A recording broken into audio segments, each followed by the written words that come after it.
Hi guys. Urban Viking Ale review. Okay, I'm quite honoured to have this beer really. Well, I've got a few of these beers. They've been sent to me from a guy on Twitter that I chat to called Jack the Ripper. His name on there is LJ Ashcroft. Obviously Jack the Nipper's his pseudonym. Unless he really is Jack the Ripper. Who knows, could be a Time Lord. But anyway, he sent me down 5 beers. Unfortunately one of them broke, but the main ones that he sent me, well actually no, I can't say there was any one had less importance than the other, because they're all really great beers, and I'm gutted that one of them broke because it's a beer I probably never would try again. But the one that he sent me is a collaboration between Bear Republic, Fatheads and Stone, and this is their TBA, which I believe I've been informed on the internet stands for Texas Brown Ale, which was a style that was made around the 1940s, and they've revived it. So let's give you some info on it. It says, nothing says Christmas like hanging out with your friends, with good friends, and brewing up something special. Thanks to Matt Cole from Fatheads and Richard Ricardo Norgrove from Bear Republic for braving pre-holiday travel to come to Stone the week before the Christmas holidays and brew this sort of old school American or Texas brown ale.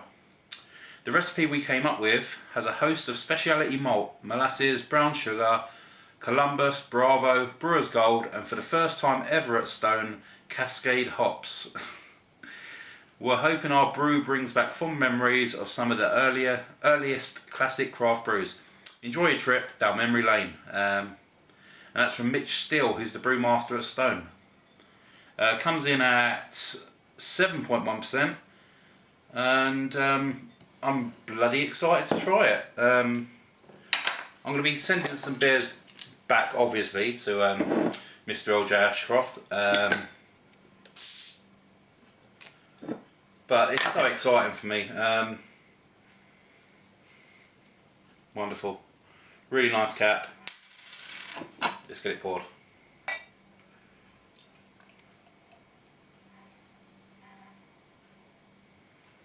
Okay. As you can see, it's got, look at that head, that is so thick and creamy. A lovely dark cherry colour. As you can see, it's it's a lot more redder around the edges. It just looks really pretty in the glass. Let's give it a nose.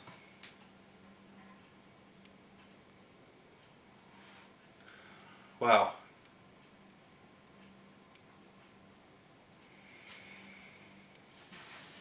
That's a really complex smell.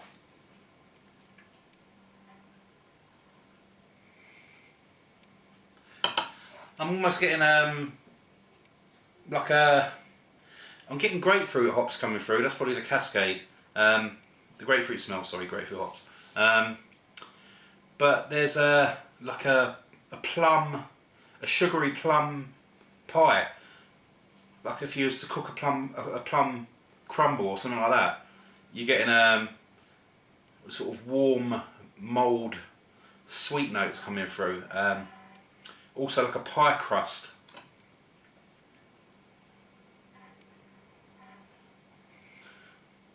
A really very faint coffee note right at the back.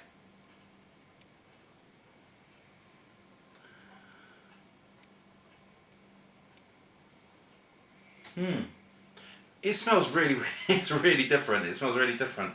I'm really excited to try this. So Jack, LJ, thank you very much for this, and let's give it a go. Cheers.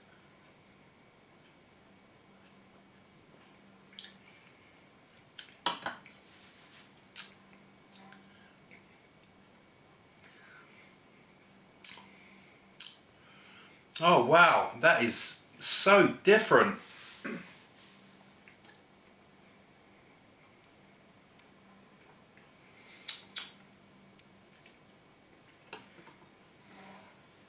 Wow. The first taste I got from it when it hit my mouth, hit my tongue, was almost like a Rausch beer. There was a really strong smokiness, which then transformed into this sort of drying grapefruit bitterness, and then these lovely sort of bready, sweet biscuity cherry notes just sort of come round the side of the tongue, and it all sort of charges in and sort of evolves in your mouth. And then you're left with a really nice dry bitterness. Wow, that is really unique.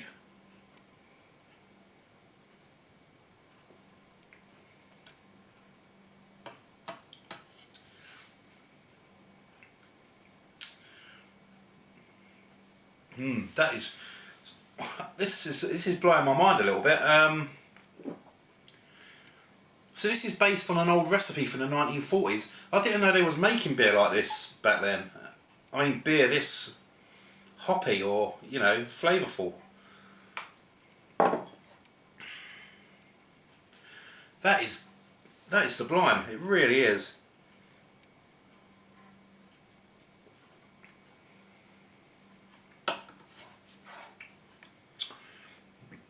It's a very light body, quite a bit of carbonation,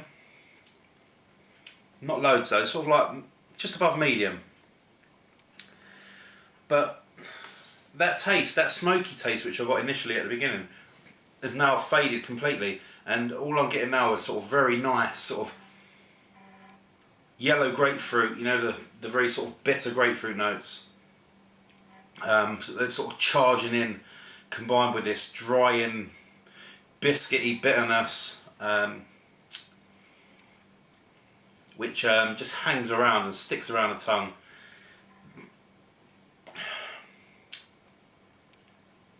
But you know, even on the burp, you do get that smokiness pop back up every now and again. It's not a powerful smokiness; it's a nice, almost a tasty smokiness, if that makes any sense. But this is a really nice beer, really nice.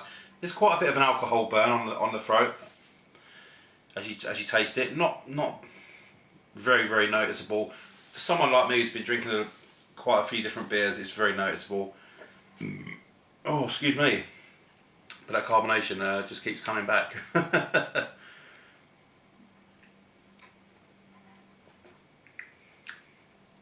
That is really tasty.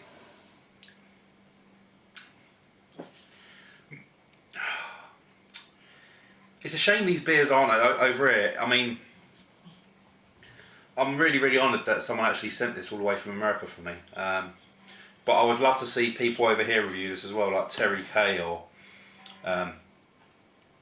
maybe Simon from the Royal Guard or Rob. But you know, maybe these sort of beers will come over here in the future. I mean, we're starting to get a few of the Stone beers. Rating wise, 9 out of 10. It is beautiful, really nice beer. Really happy with that.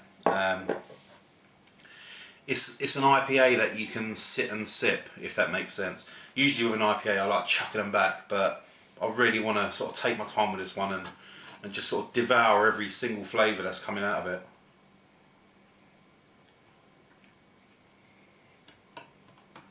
That is really good. Thank you very much. See you again soon. Cheers.